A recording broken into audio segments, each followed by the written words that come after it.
मिलकर जोर से कहेंगे हालेलुया। तो आइए आज के ध्यान हम परमेश्वर के वचन की तरफ जाएंगे और पुराने नियम की पुस्तक में एक पुस्तक है रूत की किताब, ठीक है। और पहले भी कई बार हमने इस किताब को पढ़ा है और बहुत सारी बातें हैं जो इस किताब में परमेश्वर के संदेश के रूप में आज आपके और मेरे लिए छिपी हुई है, ठीक है। इन बातों को आइए हम लोग जानने के लिए रूत की पुस्तक को खोलेंगे और ये पेज का नंबर 323 नंबर का पेज है और पुराने नियम के अंदर ये पुस्तक है, ठीक है। और इस पुस्तक को जब हम पढ़ते हैं बहुत सारी ऐसी बातें हैं जो परमेश्वर अपने लोगों से बोलना चाहता है। बाइबल में लिखा है कि पूरा पवित्र शास्त्र परमेश्वर की प्रेरणा से रचा गया है और सुधारने, समझाने और धर्म की शिक्षा देने के लिए लाभदायक है, ताकि परमेश्वर का जन क्या बने, सिद्ध बने और हर एक भले काम के लिए तत्पर हो जाए। हालेलुया। तो परमेश्वर की योजना क्या है इस वचन के अनुसार? इस वचन के अंदर क्या है कि संपूर्ण पवित्र शास्त्र, ठीक है, यानी कि पूरी की पूरी ये जो बाइबल है, ठीक है, ये परमेश्वर की प्रेरणा से रची गई है, ठीक है। प्रेरणा का मतलब क्या होता है? इंस्पिरेशन। इंस्पिरेशन का मतलब क्या होता है कि कुछ लोगों को परमेश्वर की आत्मा ने प्रेरित किया। प्रेरित करने का मतलब उकसाया, ठीक है। और प्रेरित करने के बाद क्या हुआ? उन्होंने इसको लिखने में अपने हाथ को बढ़ाया है। हमारे जीवन के पीछे एक शक्ति होती है जिसको कहते हैं उकसाने वाली शक्ति, हमें प्रेरित करने वाली शक्ति, ठीक है। प्रेरणा दो तरह की होती है, ये विनाश की तरफ भी ले जा सकती है और ये एक बहुत बड़े बदलाव की तरफ भी ले जा सकती है, ठीक है। और एक बार मैंने एक बात को सुनी थी कि कुछ दो भाई इधर मुकुटपुर में बैठे थे और उनमें से एक के मन में पता नहीं क्या आया कि चलो थोड़ा सा गर्मी वाली बाहर को टहल के आते हैं या बाहर जाते हैं। उसने बाइक उठाई और वो चल पड़ा। वो जा तो रहा ही था, रास्ते में उसका दोस्त मिल गया, उसने भी उसको क्या बैठा लिया, बाइक पर बैठा लिया। और जैसे भरसवा के मोड़ पे आए तो उस समय फ्लाईओवर वगैरह नहीं होता था और उस समय जो झड़ोता में हमारा जो चर्च है वो लगता था। पता चला कि वो जिसको उसने बाइक पे बैठाया था अचानक से एक्सीडेंट हुआ और वो ऑन स्पॉट क्या हो गया, मर गया। इसका मतलब कि वो वहां गया नहीं था, उसे वहां ले जाया गया। कई बार हम कुछ करते नहीं हैं, हमसे करवाया जाता है।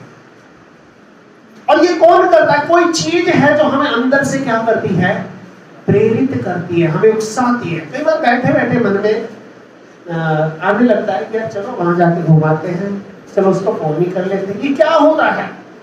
ये हमारे अंदर एक स्पिरिट है, एक हवा है जो काम कर रही है और जो हमें किसी काम के लिए क्या करती है, उकसाती है।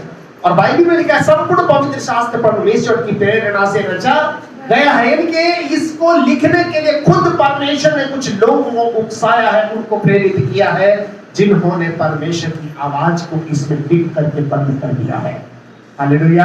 और ये परमेश्वर की आवाज आपके और मेरे लिए क्या है? ये सदा काल की आवाज है। लोग आते रहेंगे, जाते रहेंगे, सरकारें आती रहेंगी, जाती रहेंगी, लोग मरते रहेंगे, बिछड़ते रहेंगे, जाते रहेंगे, आते रहेंगे, लेकिन ये परमेश्वर का जो वचन है ये हमेशा क्या रहेगा, बना रहेगा। ये पीढ़ी से पीढ़ी तक चलने वाला क्या है, परमेश्वर का वचन है। आज इस वचन को जब हम पढ़ते हैं हम एक बात को पाते हैं कि संपूर्ण पवित्र शास्त्र परमेश्वर की प्रेरणा से रचा गया है और सुधारने, दूसरी बात समझाने और तीसरी बात धर्म की शिक्षा के लिए क्या है, लाभप्रद है।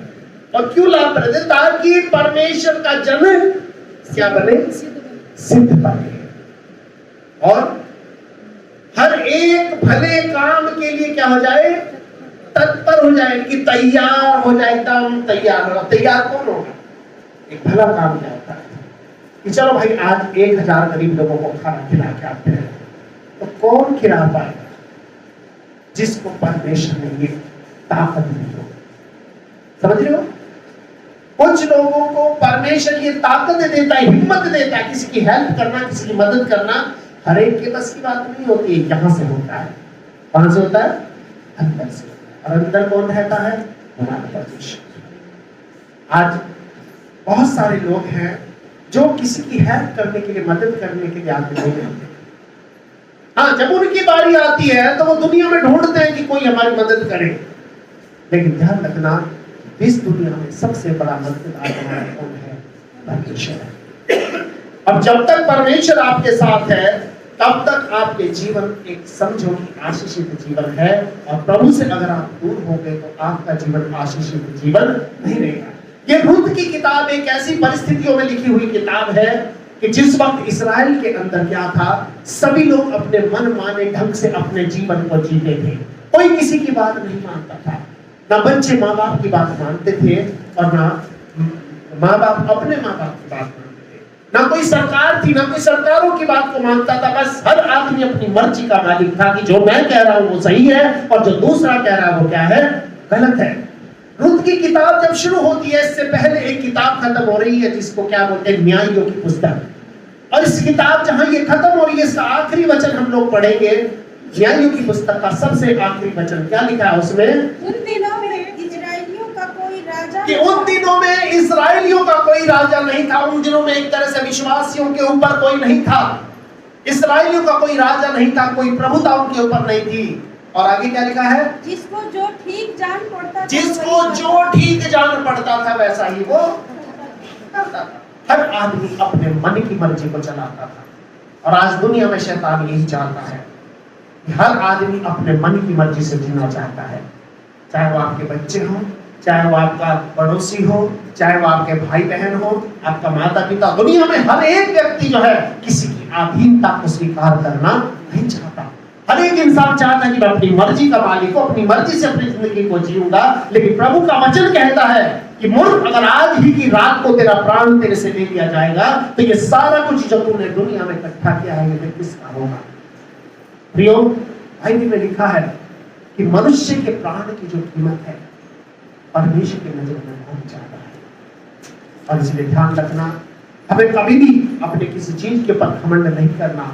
1 मिनट में निकल जाता है घमंड। कितने देर में? 1 मिनट। उस खुदा का शुक्र करना है कि प्रभु कम से कम तूने मुझे इस योग्य बना सका ताकि आज मैं तेरी उपस्थिति में खड़ा हूं। इसलिए ध्यान रखो, यहाँ प्रभु का वचन ये कहता है कि जब एक इंसान अपनी मर्जी से अपनी जिंदगी को जीता है, किसी की बात को नहीं मानता, अपने को सबसे अच्छा समझता है, ऐसे वक्त में शैतान का हाथ आ जाता है और परमेश्वर का हाथ उससे दूर हट जाता है। बाइबल बताती है एक परिवार में ऐसा हुआ था। और वो परिवार कैसा था? थोड़ा सा हम पढ़ेंगे। पहला वचन, रूत का पहला वचन क्या लिखा है? जिन दिनों में न्याय लोग न्याय करते थे। यानी कि उस समय में कोई राजा नहीं था, जिसको जो मर्जी सूझ पड़ता था वैसा वो करता था। कोई किसी की बात को नहीं मानता था, अपनी मर्जी से अपनी जिंदगी को लोग जीते थे। ठीक है, आगे। उन दिनों में देश में अकाल पड़ा। और उन दिनों में क्या हुआ? देश में क्या पड़ा? अकाल पड़ा। अकाल का मतलब सब कुछ बहुत बढ़िया चल रहा था, सब कुछ मजे आ रहे थे, अचानक से अकाल आ गया। अकाल का मतलब कभी आ गया। इंसान ताने ताने से मोहताज हो गया। इंसान खाने से क्या हो गया? मोहताज हो गया। और ध्यान रखना, जब कभी परमेश्वर के लोग उसकी इच्छा से जिंदगी को नहीं बिताते थे, जब कभी परमेश्वर के लोग अपने आप को ये सोच करके नहीं चलते थे कि परमेश्वर मेरे सर पर है या परमेश्वर मुझे देख रहा है, उसी समय परमेश्वर उनके जीवन के अंदर अकाल को भेजता था। इसको भेजता था? अकाल को। प्रियो, आप इस दुनिया में रहते हो, जब तक अपने परमेश्वर की इच्छा से नहीं जियोगे, अपने लोगों का सम्मान नहीं करोगे, जो लोग आपके ऊपर प्रभु ने दिया है, चाहे वो आपका माता पिता है, चाहे वो कोई भी क्यों ना हो, जिसको भी प्रभु ने आपको दिया, अगर उसका सम्मान नहीं करोगे तो आप परमेश्वर की विधि का सामना करोगे। उसका वचन कहता है विधि का सामना करने वाले दंड। हालेलुया। यहाँ प्रभु का वचन हमें बताता है कि जिन दिनों में न्यायी लोग न्याय करते थे, उन दिनों में देश में अकाल पड़ा। और अकाल पड़ते ही क्या हुआ? यहूदा का, तब यहूदा के बैतलहम का एक पुरुष अपनी स्त्री और अपने दोनों पुत्रों के संग लेकर मोआब के देश में परदेशी होकर रहने के लिए चला। एक व्यक्ति पूरे के पूरे इस्राएल में क्या अकाल एक आदमी के लिए था या अकाल एक परिवार के लिए था? सब के लिए था। बारिश आई थी तो सब के लिए आएगी, एक के लिए नहीं आएगी। अगर कोई भी ऐसी वक्त में ऐसी बात होती है वो सबके लिए होती है। तो ये व्यक्ति ने ये स्मार्ट समझने लगा अपने आप को कि मैं क्या करूंगा, कि छोड़ो, मैं इसको छोड़ करके चलाऊंगा। बहुत आसान होता है किसी चीज को छोड़ देना, ठीक है। कहते हैं इम्प्यूटेशन में क्या बोलते हैं, अगर आपका कोई अंग काम नहीं कर रहा उसे काट करके अलग कर देना बड़ा आसान होता है, लेकिन उसको ट्रीट करना, उसको क्योर करना बड़ा मुश्किल होता है, समझ लो। अगर आपकी उंगली खराब हो जाए तो डॉक्टर को लिए बड़ा आसान हो जाए, जिसे कटवा लो जी, लेकिन कोशिश नहीं करेगा ये ठीक हो जाएगी, ठीक है। आपके जीवन के अंदर कोई परेशानी है तो जल्दी में डिसीजन कभी नहीं लेना, नहीं तो बहुत बड़ी उठाओगे। कई बार हम लोगों के लिए बहुत जल्दी डिसीजन लेते हैं, एक कान से दूसरे की बात सुनते हैं, अरे हाँ भाई ये सही कह रहे हैं, आदमी वास्तव में ऐसा होगा, लेकिन आपको पता है पेड़ अपने फलों से पहचाना जाता है, ठीक है। बहुत लोग आपके लिए कुछ भी बोल सकते हैं, मेरे लिए कुछ भी बोल सकते हैं, पर एक बात ध्यान रखना, हमारे जीवन का राज, हमारी सफलता हमारे बढ़ने में है, और वो कौन है, हमारा परमेश्वर है। इसलिए यहाँ प्रभु का वचन कहता है कि जिस समय कमी आ गई, घटी आ गई, परेशानी इस परिवार में आ गई, परेशानी देश के अंदर आ गई, सारे लोग उसको ठीक करने के बजाय एक परिवार ने सोचा चलो हम इसको छोड़ करके यहाँ से क्या करेंगे, चले जाएंगे। इजराइल की और ये जो देश था जो है मोआब का जो देश था, दोनों की बड़ी बड़ी ऊंची ऊंची पहाड़ियां हैं। एक पहाड़ी पर खड़े होकर उसने उस पहाड़ियों को देखा होगा, इस परिवार में कितनी हरियाली, कितनी सुंदर फसल हुई है, कितने अच्छे अच्छे सुंदर लोग हैं, अपनी फसलों को कर रहे, अपनी भेड़ बकरियों को चला रहे हैं। कई बार दूसरे का देखने से बहुत अच्छा लगता है ना, दूसरे का घर कितना बढ़िया घर है ना, कितना अच्छा गाड़ी खड़ी है, कितना सब कुछ बढ़िया चल रहा है ना, कितने सारे इनके प्लॉट है, कितना सारा सब कुछ बढ़िया है इनके घर में, लेकिन कब्र का हाल मुर्दा ही, ध्यान रखना, कब्र का हाल मुर्दा ही जानता है। इसलिए इन लोगों ने देखा बहुत बढ़िया देश है, हम क्या करेंगे, अपने परमेश्वर के भवन को, अपने परमेश्वर के देश को छोड़ करके उस जगह पर चले जाएंगे, क्योंकि शायद यहाँ पर हमारे जीवन में आशीष नहीं है। बाइबल में लिखा है कि परमेश्वर का जो वचन है वो एक बात को बताता है कि जब कभी प्रभु के लोग उसकी इच्छा के अनुसार जिंदगी नहीं बिताते थे तो परमेश्वर उनके शत्रुओं के हाथ में उनको सौंप देता था। उनके शत्रु क्या होते थे, एक ऐसी लाइलाज बीमारी जो मार कर ही उनको छोड़ देती, एक ऐसी कमी जो उनकी जान लेकर की जाती थी, एक ऐसी शत्रुता जो उनकी जान ही ले लेता था। तो परमेश्वर अपने तरीके से अपने लोगों का इलाज करता था, लेकिन इस परिवार ने बड़ा स्मार्ट डिसीजन लिया। क्या लिया, क्या लिखा है कि हम अपने प्रभु के देश को छोड़कर चल जाए। और वचन कहता है यहूदा के बैतलहम का, सब मिलकर बोलेंगे यहूदा के बैतलहम का। यहूदा का हिंदी में मतलब होता है स्तुति आराधना करना, और बैतलहम का हिंदी में मतलब होता है रोटियों का घर। आप समझ सकते हो, एक ऐसी जगह जो रोटियों का ही घर था, एक ऐसी जगह जहां पर यीशु मसीह पैदा हुआ था, आने वाले समय में वो पैदा होने जा रहा था। इसीलिए तो यीशु ने कहा कि जीवन की रोटी नहीं हूं, जो मेरे पास आएगा वो कभी भूखा नहीं होगा, और जो मेरे पास आएगा वो कभी प्यासा। बैतलहम का हिंदी में मतलब होता है रोटियों का घर, परमेश्वर की आराधना करने वाले लोगों का समूह। रोटियों के घर को छोड़कर ये पुरुष कहां चला गया, अपनी स्त्री और अपने दोनों पुत्रों को लेकर कहां चला गया, मोआब के देश में चला गया। व्यवस्था विवरण की पुस्तक के 21 अध्याय में लिखा है कोई भी मोआबी या अम्मोनी यहोवा की सभा में उपस्थित न होने पाए। इसका मतलब परमेश्वर इन मोआब के लोगों से घृणा करता था, बहुत उल्टे उल्टे काम करते थे, मूर्ति पूजा करते थे, बड़ी उल्टी उल्टी इनकी मूर्तियों की जो है चीजें होती थी। अब परमेश्वर नहीं चाहता था कि मेरे लोग इन लोगों के साथ मिले, लेकिन वचन में क्या लिखा, आगे क्या लिखा है, उस पुरुष का नाम एलीमेलेक, हाँ, और उसकी पत्नी का नाम नाओमी। एक मिनट ध्यान से सुनना, उस पुरुष का नाम एलीमेलेक था। एलीमेलेक का हिंदी में मतलब होता है एलीमेलेक यानी कि यहोवा मेरा राजा है। एलीमेलेक का मतलब यहोवा मेरा राजा है, लेकिन इसने परमेश्वर को छोड़कर बता दिया था कि यहोवा अब तू मेरा राजा। हालेलुया। एलीमेलेक था, और क्या था, पत्नी का नाम, उसकी पत्नी का नाम नाओमी। और पत्नी का नाम नाओमी। नाओमी का मतलब होता है खुशहाल, फ्लोरिश, जिसको बोलते हैं समृद्ध, खुशहाल। और क्या लिखा है? और उसके दोनों बेटे महलोन और गिलियोन गिलियोन थे। और आगे क्या लिखा है? ये एप्राती थे। और वचन कहता है ये अपराधी थे। अपराधी का मतलब ये यहोवा के घराने के लोग थे, ये स्तुति आराधना करने वाले लोग थे, ये परमेश्वर के चुने हुए लोग थे। ये अपराधी थे, अर्थात भी लिखा है आगे, क्या लिखा है? अर्थात यहूदा के बैतलहम के रहने वाले थे। यहूदा के बैतलहम के रहने वाले थे। बाइबल दोबारा इस स्टेटमेंट को रिकॉर्ड करती है, क्यों? क्योंकि ये कुछ खास था जो ये लोग छोड़कर जा रहे थे। यहूदा के कहां के थे? बैतलहम के थे। ऐसी जगह के रहने वाले थे जहां प्रभु की आराधना होती, जब रोटियों का घर था, जहां से दुनिया को रोटी मिलती थी। उस जगह को छोड़कर आज ये जा रहे थे। क्यों?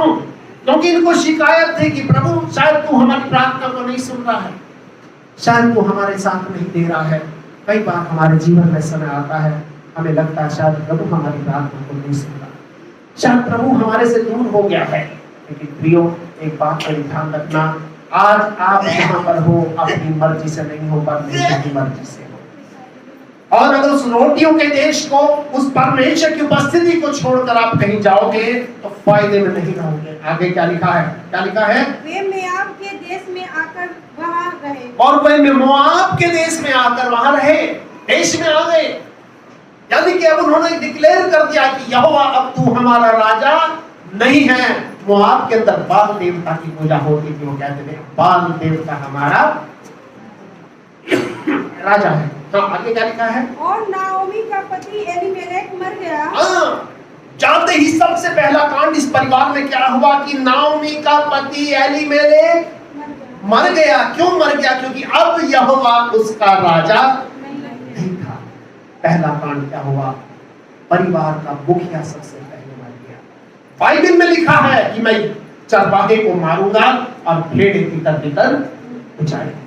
प्रियो, परमेश्वर की उपस्थिति को छोड़ना, परमेश्वर की उपस्थिति का मजाक उड़ाना, परमेश्वर के लोगों का मजाक उड़ाना, ये छोटी बात नहीं है। बाइबल में साफ लिखा है ये व्यक्ति क्या हो गया? मर गया। ये नहीं लिखा कि वहां पे जाके बहुत बढ़िया बिजनेस करने लगे, वहां पर जाके बहुत 2 मंजिल मकान बना लिया, वहां पर जाके ये आशीष मिल गया। जाते ही क्या हुआ? एलीमेलेक। और आगे क्या लिखा है? और नाओमी और उसके दोनों पुत्र रह गए। अब नाओमी और उसके दोनों पुत्र रह गए। हाँ, आगे। और उन्होंने एक मोआबी स्त्री से विवाह कर लिया। हाँ, उन्होंने क्या करा कि चलो एक काम करते हैं, लौट के तो जाना ही नहीं है, एक काम करते हैं यहीं की लड़कियों से क्या कर लेते हैं?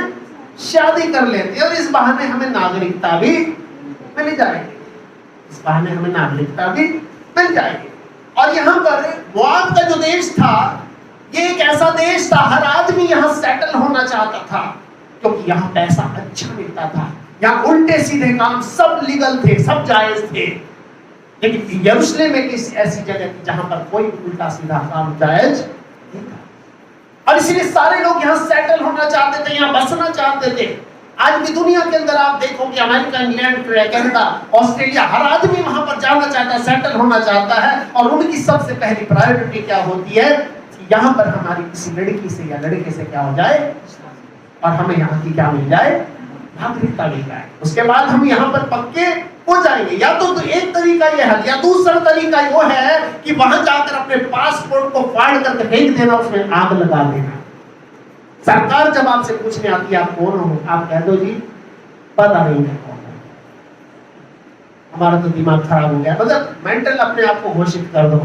उसके बाद आपको मेंटल हॉस्पिटल भेजेंगे, कुछ दिनों बाद आपको सर्टिफिकेट मिल जाएगा ये मेंटल से अभी उभरा है, इसलिए इसको पिछला याद नहीं है, इसलिए सारा क्या हो गया? भूल गया। इसलिए उसको वहां की क्या दे देते हैं? आराम से नागरिकता दे दे। चलो भाई अब कहाँ भेजे तुझे?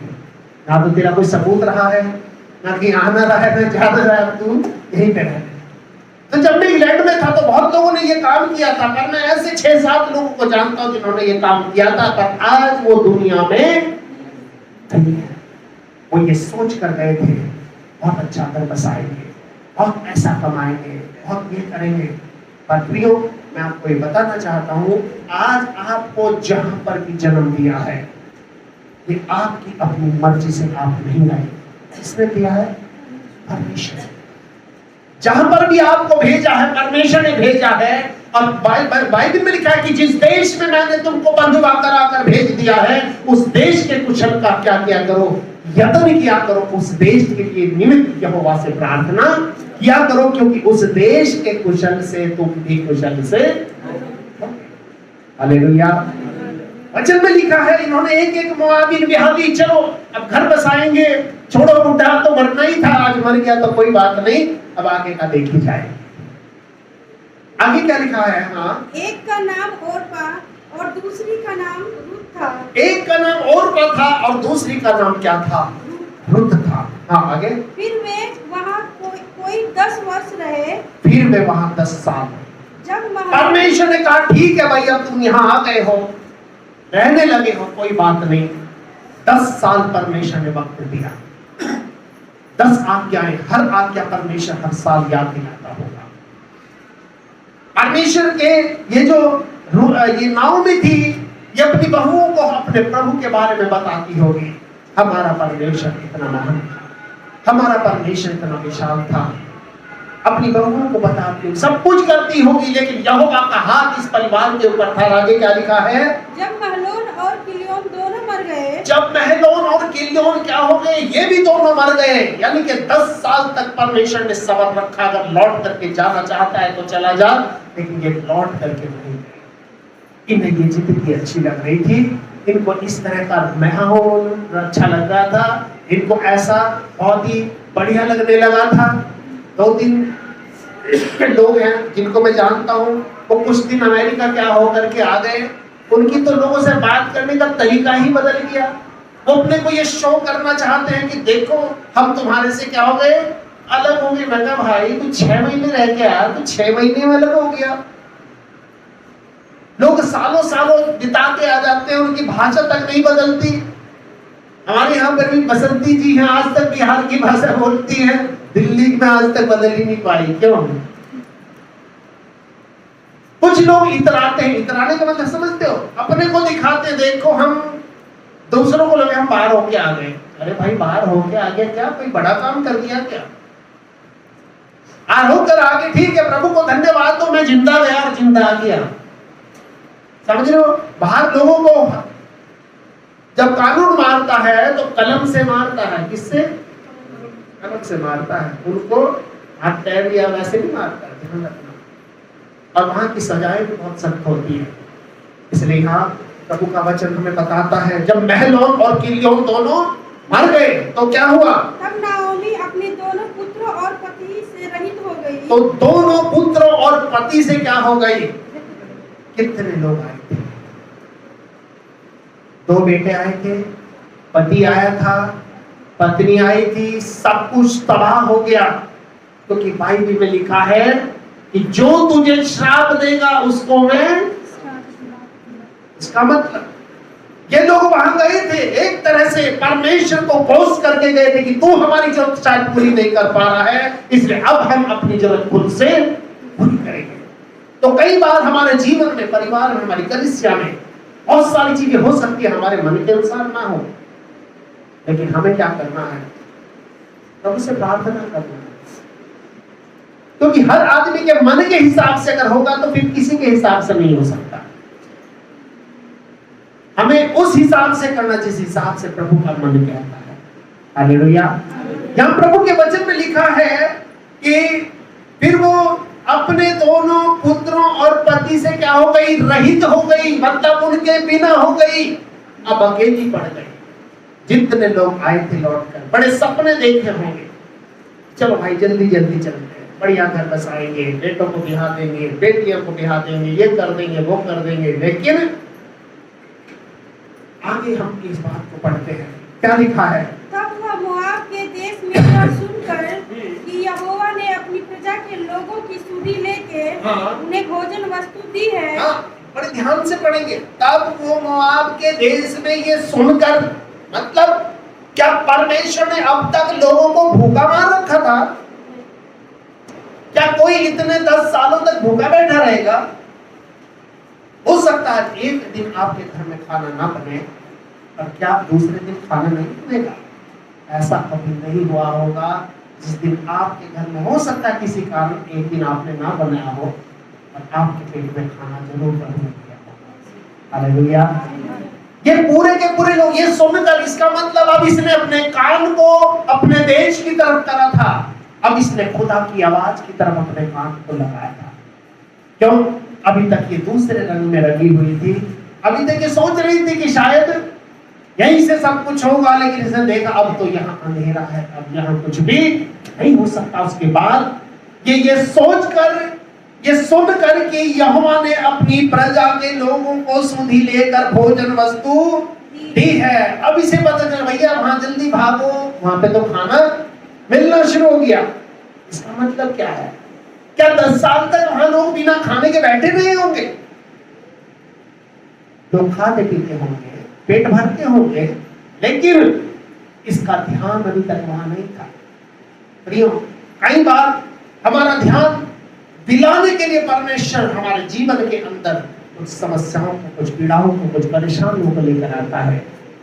और ध्यान रखना कि परमेश्वर के साथ खेलना या परमेश्वर के साथ गद्दारी करना ये बहुत गलत बात है। परमेश्वर ऐसे लोगों को कभी बख्शने वाला नहीं है। ठीक है, आप चुप रहोगे कोई बात नहीं, अगर आप चुप रहोगे तो परमेश्वर आपके लिए क्या करेगा? बोलेगा।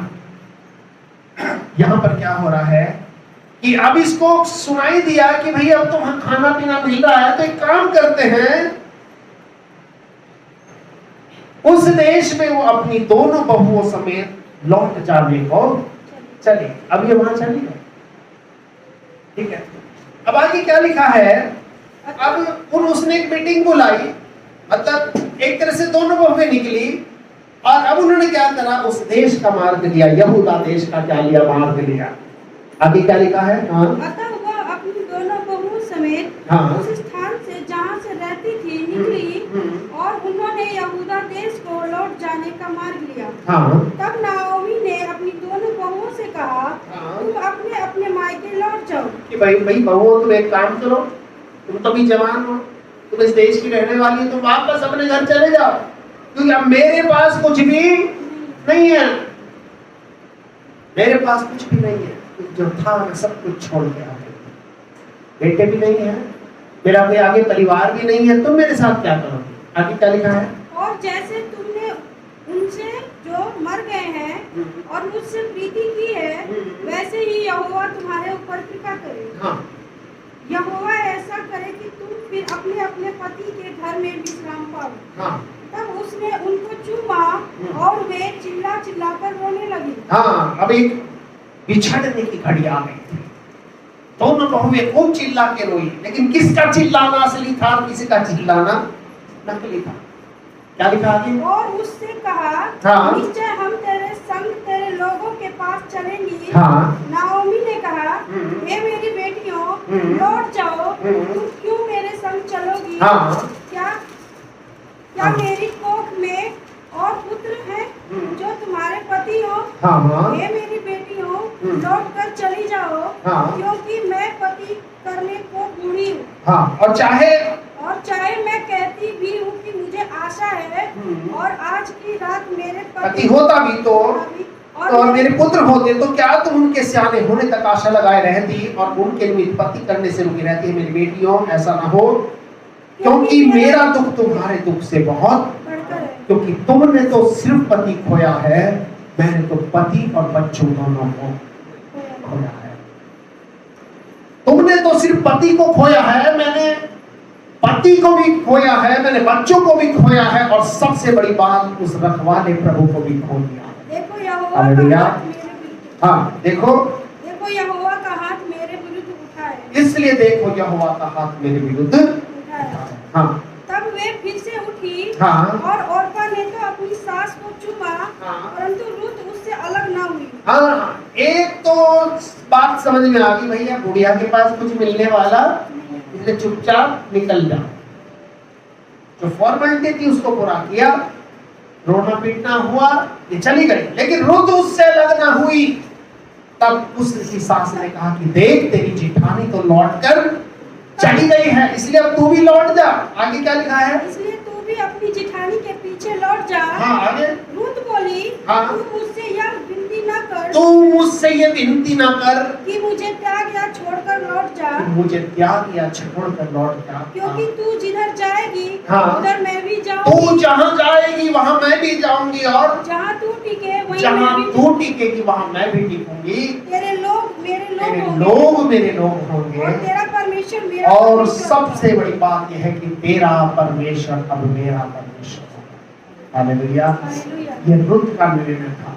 ये एक ऐसे व्यक्ति का निर्णय था जो संसार की भीड़ से निकलकर, संसार के समाज को त्याग कर, संसार की बातों को सुनकर, जो सब कुछ छोड़कर अपने प्रभु के पास आता है कि प्रभु अब तेरा परमेश्वर मेरा पर, जहां तुम रहोगे वहां मैं भी रहूंगा, जहां तू टिकेगी मैं भी टिकूंगी। और आगे एक बहुत प्यारी बात कही, क्या लिखा है? जहाँ तू मरेगी हाँ, वहाँ मैं भी मरूंगी, जहां तू रहेगी वहां मैं भी मरूंगी, और वही मुझे मिट्टी दी और जाएगी। वही मिट्टी मुझे भी दी जाएगी। और यदि मृत्यु छोड़ और किसी कारण मैं तुझसे अलग हूँ, हाँ, एक ही चीज है जो तुझे मुझसे अलग कर सकती है, वो क्या तो है? यहोवा मुझसे वैसा ही वरन उससे भी अधिक करे। हाँ, एक चीज है मौत, जो तुझे और मुझे अलग कर सकती है। ध्यान रखना, इसका निर्णय कितना अच्छा होगा। इसने प्रभु की बातों को सुना होगा, इसने यहोवा के आश्चर्य कर्मों को सुना होगा, इसका मन बदल गया होगा। इसने कहा प्रभु ठीक है, कुछ मिले या ना मिले, लेकिन वहां कम से कम मुझे तू मिल जाएगा, इतना ही मेरे लिए काफी होगा। सांस मिले ना मिले, खाना मिले ना मिले, रहने को घर मिले ना मिले, कोई बात नहीं है, लेकिन प्रभु बस तू अगर मिल जाए तो मेरे लिए बहुत हो जाएगा। और आगे इस वचन में हम देखते हैं, इसके इस निर्णय को लेकर के, इस बात को देख करके अब ये सास ने कहा चलो ठीक है, सब कुछ बेच कर लिए आ गए थे, वहां एक जगह भी इतनी सी की नहीं थी जो लौट कर अपने घर में वापस चले जाते, सब कुछ बेच दिया था इस सोच करके कि अब लौट करके वापस आ नहीं।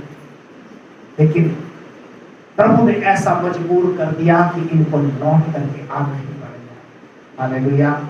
प्रियो, अगर बिना किसी कारण के, बिना किसी वजह के अगर आप प्रभु को छोड़कर जाओगे तो भारी हाथ प्रभु का आपके ऊपर देगा, और कुछ ना कुछ कारण फिर ऐसा आपके जीवन में आएगा कि आपको लौट करके प्रभु के पास आना ही पड़ेगा।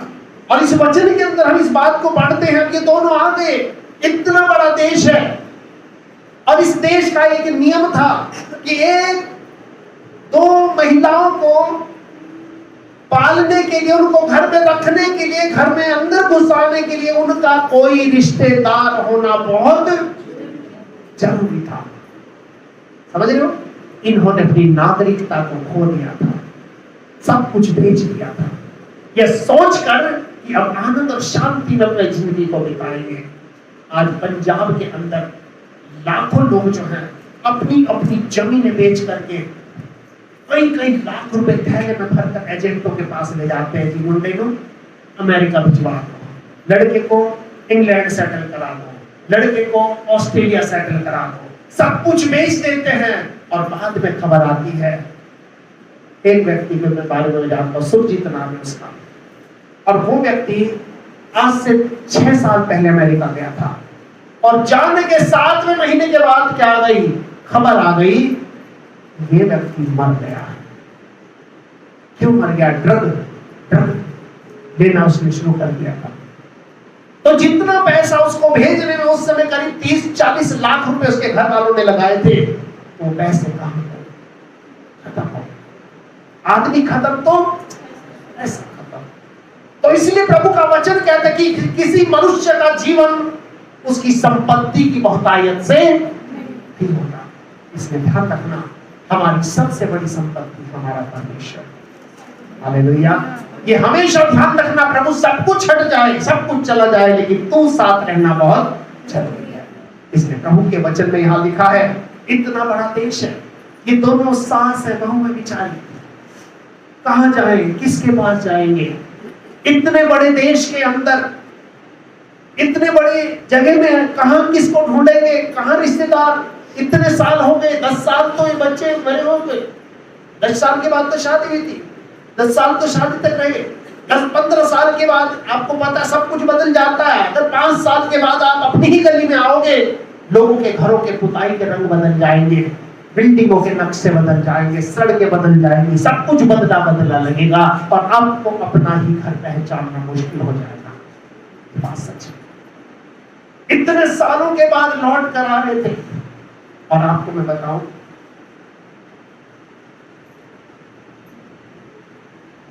जब ये लोग लौट करके वहां पर आ रहे थे, 19 वचन को बड़े ध्यान से पढ़ना, क्या लिखा है? अतः वे दोनों चल निकली। वे दोनों चल निकली। सफर 3 ने शुरू किया था, लेकिन एक चली गई, 2 रह गई सफर। 3 लोगों ने सफर शुरू किया था, 2 बहुओं ने और सास ने। तो प्रियो, आपके साथ प्रभु के साथ चलने के लिए हो सकता है कुछ लोग सफर को शुरू करेंगे और हो सकता है कुछ लोग इस सफर में छोड़कर आपको चले जाएंगे। तो आपको निराश नहीं होना है। बहुत लोग होंगे जिन्होंने आपके साथ सफर शुरू किया होगा। हम भी प्रभु को मानेंगे, हम भी प्रभु के भवन में जाएंगे, हम भी प्रभु की आशीष को बटोरेंगे, लेकिन प्रभु की आशीष सबके लिए नहीं है।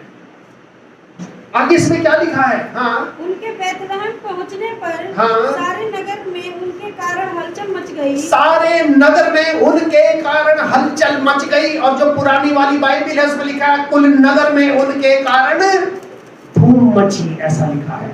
क्या मची? धूम मची। दूर से इस्राएल के लोगों ने देखा, अरे लग तो नाओमी के जैसे रही है, बड़े खुश हो गए, ये परिवार लौट करके हमारे घर में आ रहा है। पूछेंगे कितना आनंद आया, कितनी शांति मिली, कितना कुछ कमाया। प्रभु को छोड़ करके चले गए थे, सब लोगों की आंखें लगी थी। लिखा है कुल नगर में इनके कारण क्या मची? धूम मची। धूम मची का मतलब, अगर आपको पता चले आपका बेटा या बेटी कोई इंग्लैंड से, कनाडा से, अमेरिका से, कहीं से बाहर से आ रहा है, आपके मन में खुशी हो जाएगी। और कितने लोग लेने के लिए उसको कहां जाएंगे? एयरपोर्ट पे जाएंगे। सब लोग देखेंगे उम्मीद से हमारे लिए क्या लाए, हमारे लिए क्या लेके आए। सारी पड़ोस में, कुल नगर में उनके कारण धूम मची। और लोग बड़ी उम्मीद के साथ आए थे कि शायद बड़ी आशीषों को बटोर कर आ रहे होंगे, बड़ी बरकतों को लेके आ रहे होंगे। लेकिन इनको नहीं पता था दिल में कितना बोझ, कितने आंसू छिपाए हुए, दर्द को लिए हुए ये परिवार धीरे धीरे कदमों से बढ़ता हुआ आ रहा है। क्या लिखा? और स्त्रियां कहने लगी, क्या यह नाओमी है? कि लग तो ऐसी रही, क्या यही नाओमी है? क्यों शक्ल बदल गई थी, चेहरे का रंग बदल गया था। खुदा की उपस्थिति में जो चेहरा चमकता था, आज वो काले रंग के चेहरे में बदल गया था। हो सकता है कमर मुड़ गई हो, बढ़िया गालों पे झुर्रियां पड़ गई हो। लोग कहने लगे क्या यही नाओमी है? लग तो नहीं रही है। क्यों? क्योंकि शैतान की उपस्थिति में जब एक व्यक्ति जाता है, शैतान उसके सब कुछ बदल करके रख देता है। कहने क्या यही नाओमी है? आगे क्या लिखा है? उसने उनसे कहा, किसने? नाओमी ने उनसे कहा कि मुझे नाओमी ना कहो, कि मुझे नाओमी मत कहो, कि मुझे खुशहाल ना कहो, मुझे आशीषित स्त्री मत कहो, मुझे क्या कहो? मुझे मारा कहो। मारा का मतलब क्या है? दुखियारी। मारा का हिंदी में मतलब दुखियारी, कि मुझे दुखियारी कहो, क्योंकि अब मैं खुशहाल नहीं हूं, अब मैं दुखियारी हूँ। क्या बहुत अच्छा स्टेटमेंट आगे दिया है। क्या लिखा है? क्योंकि सर्वशक्तिमान ने मुझे बड़ा दुख दिया है, बहुत बड़ा दुख दिया है। और क्या कहा? मैं भरी पूरी चली गई थी। सब कुछ मेरे पास था, मेरा पति मेरे साथ था, मेरे बच्चे मेरे साथ थे, सब कुछ मेरे साथ था, मैं भरी पूरी गई थी, परंतु यहोवा ने मुझे छूछी करके पर यहोवा ने मुझे खाली हाथ लौटाया है। जो था वो भी मैंने क्या कर दिया? तमा दिया। जो था वो भी मैंने, आदमी चला गया, जो पैसा था शायद वो भी खत्म हो गया, सब कुछ खत्म हो गया। अब ये लोग भीख मांगने की कगार पर आ गए थे। अब इनको लगा क्या कि शायद अब गुजारा करना बहुत मुश्किल। ठीक है, अब इन लोगों ने क्या किया? शहर में आ गए, कहाँ से कमाएंगे, कहाँ से खाएंगे। खाते तो जब अपना घर रहता सब कुछ तो बेच दिया। अब ये दोनों के दोनों बेचारे क्या हुए, एक खेत में जाकर के बैठ गए। कहाँ बैठ गए? खेत में, पेड़ के नीचे बैठ गए छाया में। अब ये बहू कहने लगी कि सास जी तू तो इधर रुक जा, मैं तेरे लिए कुछ क्या करती हूँ, कुछ खेतों में कुछ उग रहा है, क्या बोलते हैं उसको, वो कटाई का समय था। किसका? जौ की कटाई का समय। यानी कि एक तरह से कह दिया जाए जैसे हमारे यहाँ फसल कटाई का समय है, गेहूं की कटाई का समय या चावल की, कोई भी एक समय आप मान लीजिए, ये कटाई का समय था। कटाई के समय आपको मालूम है कटाई कब होती? जब गर्मी पड़ती है। कब होती है? ठंड में कटाई होती है गेहूं की, चावल, कोई भी कटाई गर्मी में होती है, जब फसल पक जाती है, बाले पक जाती है। कटाई का समय था, बड़ी गर्मी थी, धूप थी। और यहाँ पर इसको क्या करना था? किसी के खेत में जाकर मजदूरी करनी, लेकिन इसको मजदूरी भी नहीं मिलनी थी। इसको क्या मिलना था? ये स्त्री थी बेचारी, इसको सिल्ला बीनना, समझते हो सिल्ला बीनना जानते हो? जब एक खेत में कटाई होती है, कुछ गरीबों के लिए, कुछ उसके लिए, वो पीछे से चुभते चले जाते हैं। कुछ लोग खेत में जो किसान होंगे मेरी बात समझ रहे होंगे, उसको थोड़ा थोड़ा बीन करके इसने सोचा कि शायद अब शाम को मैं जाऊंगी अपनी सास पर अपना पेट भर। क्यों? इतने बड़े देश में वो व्यक्ति जो हमारे रिश्तेदार तो थे, इसके दो थे, कितने थे, लेकिन अब वो दो आदमी कहां मिलेंगे? ना तो आपके पास एड्रेस है, अगर आप दिल्ली में आ जाओ, या दिल्ली को छोड़ो मैं आपकी गली में भी आकर खड़ा हो जाऊं, अगर मुझे आपका एड्रेस नहीं पता, मुझे आपका नाम नहीं पता, तो क्या भले ही मैं आपके घर के पास खड़ा हूं, तो क्या मैं आपके घर को ढूंढ पाऊंगा? नहीं पाऊंगा। अब ये दोनों की दोनों स्त्री क्या थी, बेचारी परेशान हो गई। अब यहां पर एक बात हम पढ़ते हैं, थोड़ा सा दूसरे अध्याय को खोलेंगे और उसका एक वचन से थोड़ा सा पढ़ेंगे।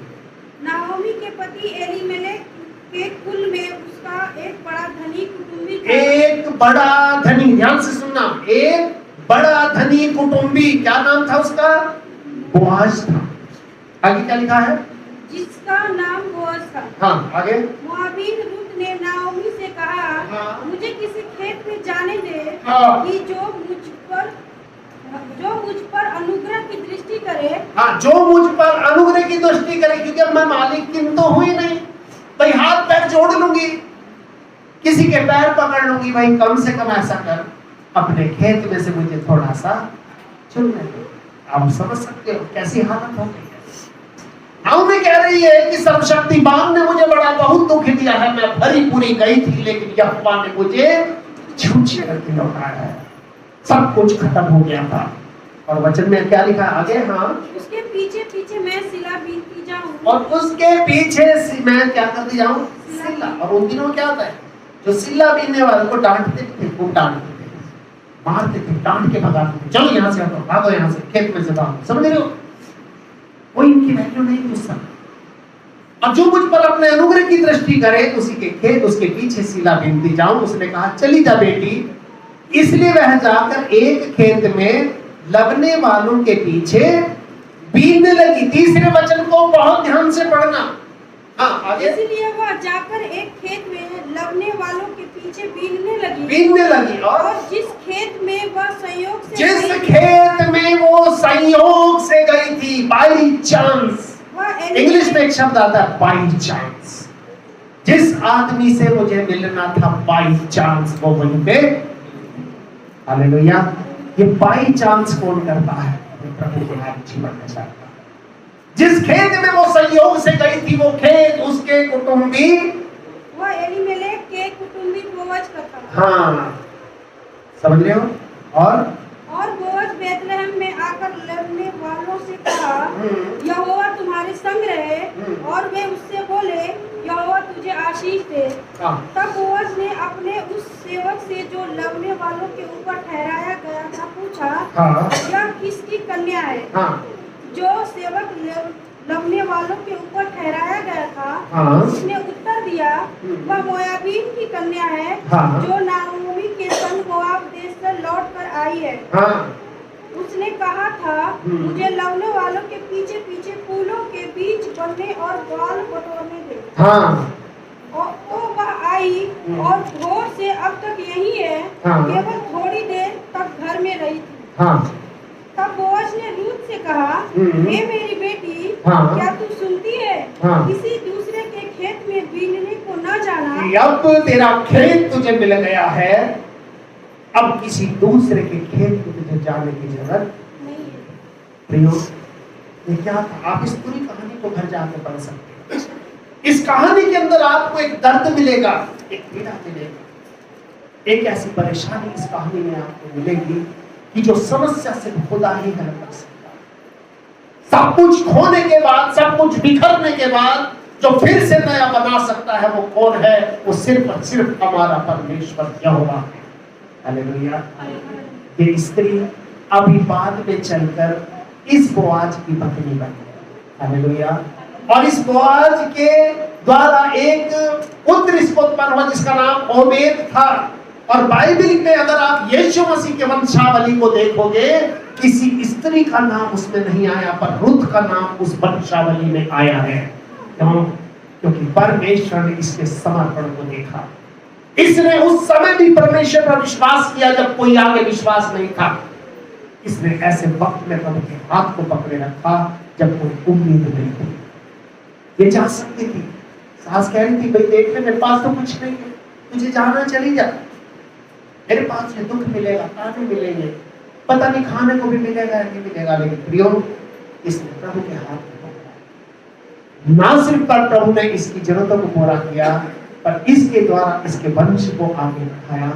और वो ओबेद जो था वो यिशै का दादा था। इसका मतलब यिशै का बेटा कौन था? दाऊद था। और दाऊद की लाइन से निकल करके यीशु मसीह दुनिया में आया था, जिसने आपके और मेरे प्राणों को क्रूस पर दिया था। हालेलुया। ये वो लोग थे जिन्होंने प्रभु के ऊपर ऐसे समय विश्वास किया जब कोई विश्वास को नहीं था। आपके जीवन में बहुत बार दिक्कत आ सकती है, परेशानी आ सकती है, लेकिन आपको प्रभु को छोड़कर कभी कहीं नहीं जाना है। जाओगे तो बहुत बड़े नुकसान को उठाओगे, क्योंकि आपको दुनिया में जोड़ने वाला, लाने वाला कौन है? परमेश्वर है। आप आज यहाँ पर भी जो बैठे हो, अपनी नहीं, उसकी मर्जी से हो। इस वचन में हम इस बात को सीखते हैं कि हमारा परमेश्वर, यीशु मसीह ने कहा कि जीवन की रोटी नहीं, इसलिए यीशु के पास आना जरूरी है। जीवन की रोटी दुनिया नहीं देगी, आपका बिजनेस नहीं देगा, आपकी नौकरी नहीं देगी, आपका परिवार नहीं देगा। दुनिया की रोटी आपको यीशु मसीह देगा। हालेलुया। इसलिए आपको अपने जीवन में अपने परमेश्वर पर भरोसा रखने, उस पर विश्वास करने और उस पर आंख बंद करके विश्वास करने वाला जीवन पर विश्वास रखना है कि प्रभु कुछ मिले ना मिले, बस तू मुझे मिलना चाहिए। हालेलुया। तो प्रभु इस प्रकार से आपकी मेरी सारी आवश्यकताओं को पूरी करेगा, हमारी सारी जरूरतों को पूरी करके हमें आशीषित करेगा। जिस तरह से उसने रुत के जीवन को आशीष दिया, उसी तरह से वो परमेश्वर आपके मेरे जीवन को भी आशीष देगा। हालेलुया। परमेश्वर इस वचन के द्वारा हम सबको आशीष दे। आइए हम सब लोग इस समय अपनी आंखों को बंद करेंगे और हम थोड़े समय के इस वचन के ऊपर विचार करेंगे और उसके बाद हम लोग प्रार्थना करेंगे। हमारे सामर्थी और पवित्र परमेश्वर, हम तेरा धन्यवाद देते हैं, तेरे इस वचन को भी हमने सुना है। प्रभु पिता, तेरे वचन में लिखा है कि आज अगर तुम उसके वचन को सुनो तो अपने मनों को कठोर ना करो। आइए अपने मनों को नम्र करके, दीन करके प्रभु तेरी उपस्थिति में हम गंभीरता के साथ अपने जीवन को बिताएं। प्रभु आज वक्त कैसा हो, मौसम चाहे कैसा हो, आज सब कुछ भले हमारे खिलाफ हो, पर सबसे बड़ी बात यह है कि प्रभु तू हमारे साथ रहना जरूरी है। क्योंकि अगर तू हमारे साथ रहेगा प्रभु, ना कोई गरीबी, ना कोई बीमारी, ना कोई परेशानी, ना कोई कष्ट हमारे साथ रह सकता है। क्यों? क्योंकि तू सबसे महान परमेश्वर है। तो वहां पर भी रास्ता खोल देता है प्रभु जहां पर कोई रास्ता नहीं है। हाँ पिता, हर एक भाई बहन को, बच्चे को, बुजुर्ग को बड़ी आशीष दे और अपनी बरकतों से भर पिता, जब ये वापस अपने घरों को जाते हैं तो उपस्थिति चलकर इनके साथ इनके घरों में जाए और जब इनके कदम इनके घरों में पड़ते हैं प्रभु, वहां पर तेरी बरकत और आशीष रहने लगे। हर एक जन को आशीषित कर और अपनी बरकतों से भर। हम सारा आदर महिमा आपको देते हैं और धन्यवाद करते हैं प्रभु, क्योंकि आपने हमारी प्रार्थना को सुना है। और धन्यवाद के साथ ये प्रार्थना हम अपने उद्धारकर्ता मुक्तिदाता प्रभु यीशु के पवित्र नाम से मांगते हैं। इसे सुने और ग्रहण करें और हम सब जो लोग प्रभु के हैं मिलकर के कहेंगे आमीन। अब हमारे प्रभु यीशु मसीह का अनुग्रह, पिता परमेश्वर का प्रेम और पवित्र आत्मा की सहभागिता अब से लेकर हमेशा तक हम सब लोगों के साथ रहे। आमीन।